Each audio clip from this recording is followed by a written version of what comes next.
শূন্য না আল্লাহর রহমতে। আর মামুন কারো ইয়া করে খায় না। মামুনের বাড়িতে যায়ও দেখে জায়গা যেমন কত কত জায়গা সম্পদ কত কিছু আগে থেকেই সবাই বংশগতিক অনেক বড়। এই শাহাদাতপুর আর ফুফুকো বাড়ি 9 তলা একটা বিল্ডিং, ওই যে দেখো কবরস্থান, এরপরে একটা ফ্ল্যাট, এর পরের যে 9 তলা বাড়িটা এটা মামুনের ফুফুকো বাড়ি। চিটাং আর বাইকনা একটা পুরা মেডিকেলের বড় প্রফেসর, পুরা মেডিকেলটা এবং আন্ডারে চলে। তোমরা যে বলো কথা তোমরা যে কথা মামুন শূন্য মামুন শূন্য আল্লাহর রহমতে মামুন শূন্য না।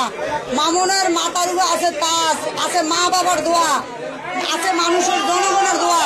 মামুন শূন্য না আল্লাহর রহমতে। আর মামুন কারো ইয়া করে খায় না। মামুনের বাড়িতে যায়ও দেখে জায়গা যেমন কত কত জায়গা সম্পদ কত কিছু। আরে তা না মানুষ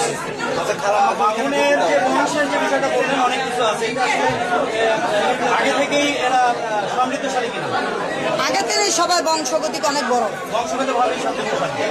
এই শাহাদাতপুর আর ফুফুকো বাড়ি 9 তলা একটা বিল্ডিং, ওই যে দেখো কবরস্থান, এরপরে একটা ফ্ল্যাট, এর পরের যে 9 তলা বাড়িটা এটা মামুনের ফুফুকো বাড়ি। চিটাং আর বাইকনা একটা পুরা মেডিকেলের বড় প্রফেসর, পুরা মেডিকেলটা এবং আন্ডারে চলে। আর একটা ভাই আমেরিকা থাকে। সবাই কিন্তু বড় বড় ইয়া। মামুনের একটু সমস্যা হয়ে গেছিল।